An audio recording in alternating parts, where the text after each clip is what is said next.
Welcome to Democracy Now!, democracynow.org, the War and Peace Report. I'm Amy Goodman.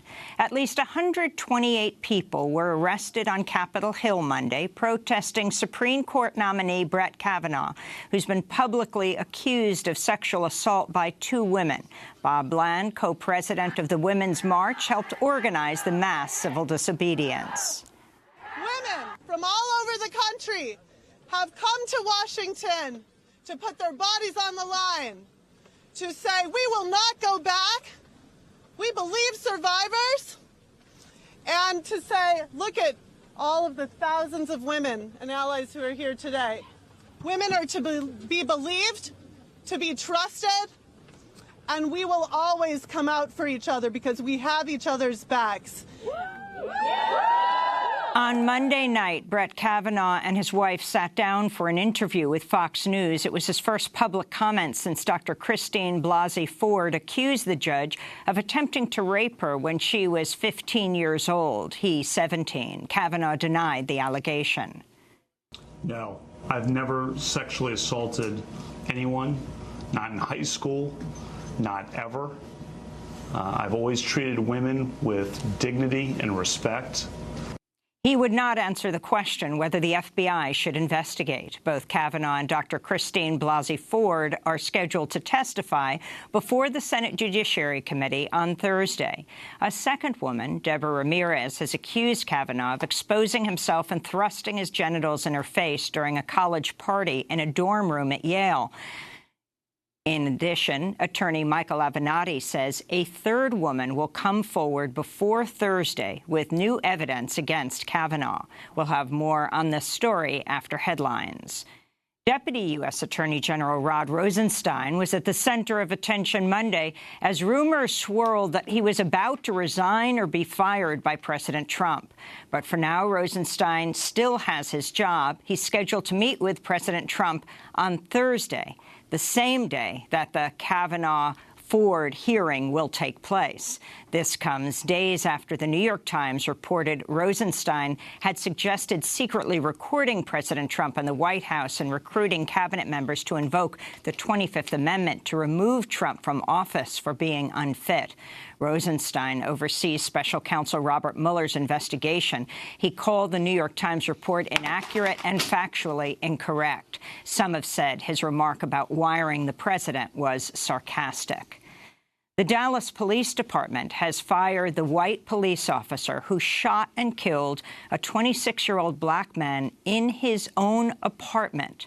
The officer, Amber Geiger, entered Botham Jean's apartment and opened fire, killing him on September 6th. Police claim the officer believed it was her apartment. While Geiger was charged with manslaughter after the shooting, she remained on the police force until Monday. The announcement of her firing came on the same day Botham Jean's family buried his body in his home country of St. Lucia.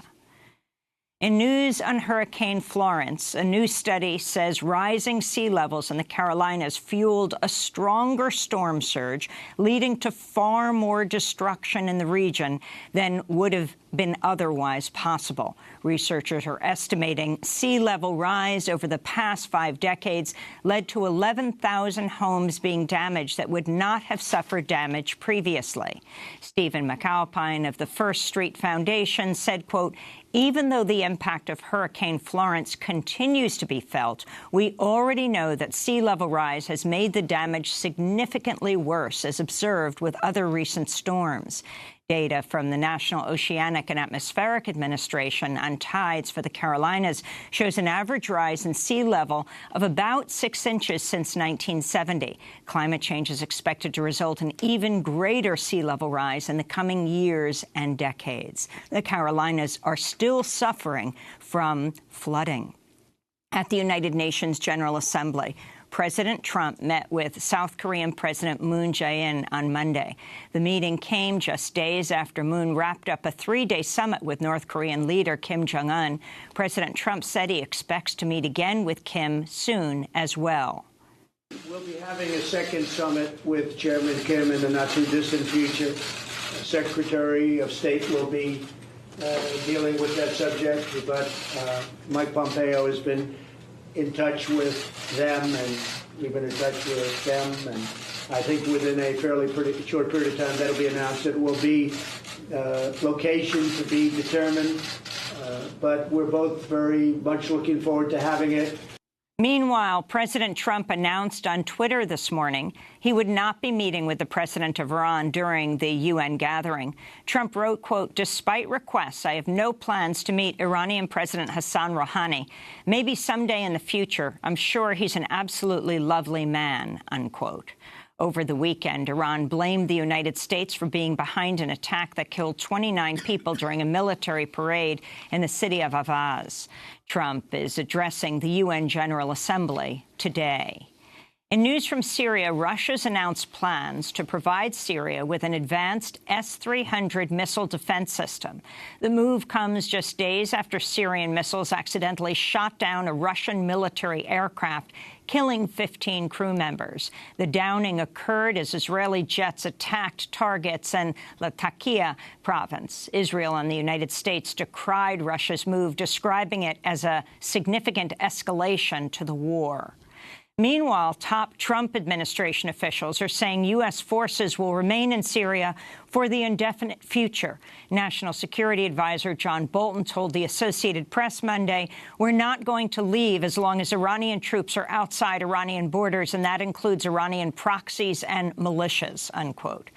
Secretary of Defense James Mattis also confirmed U.S. troops would be staying, but said their focus remains on fighting militants tied to ISIS. In news from Mexico, a newspaper journalist in the southern state of Chiapas has been assassinated after reporting on corruption involving a local member of Congress. Mario Gomez Sanchez becomes at least the 9th journalist killed in Mexico this year. He was killed on Friday when 2 attackers on motorbikes approached him and opened fire. Meanwhile, in Guatemala, another indigenous rights activist has been killed. Juana Ramirez Santiago, who worked as a midwife and helped found the network of Xil Women, was shot dead Friday. She's at least the 21st human rights activist to be slain this year in Guatemala. The Trump administration's moving toward overturning an Obama-era safety rule that required trains carrying oil and other flammable material to have a modern electronically controlled braking system. The Pipeline and Hazardous Materials Safety Administration is arguing such a braking system would be too expensive. Such trains are sometimes referred to as bomb trains because of the danger they pose to local communities. In 2013, 47 people died in Quebec when a runaway train carrying volatile crude oil from North Dakota's Bakken Shale exploded. Since 2010, there have been at least 20 derailments in the United States and Canada involving trains carrying oil and ethanol. In news from Florida, a Democratic congressional candidate has died of a suspected heart attack. April Freeman was 54 years old. She was running to fill the seat of retiring Republican Congressmember Tom Rooney. And the winners of this year's Right Livelihood Award have been announced. The prize is widely known as the Alternative Nobel Prize. This year's winners are anti-corruption champions Thelma Aldana of Guatemala and Ivan Velázquez of Colombia. 3 imprisoned civil and human rights defenders from Saudi Arabia, Abdullah al-Hamid, Mohammed Fahad al-Khatani, and Walid Abu al-Khair. Also, a farmer from Burkina Faso named Yakuba Sawadoga, and the Australian agronomist Tony Rinaldo. And those are some of the headlines. This is Democracy Now!, democracynow.org, The War and Peace Report. I'm Amy Goodman. And I'm Juan Gonzalez. Welcome to all of our listeners and viewers around the country and around the world.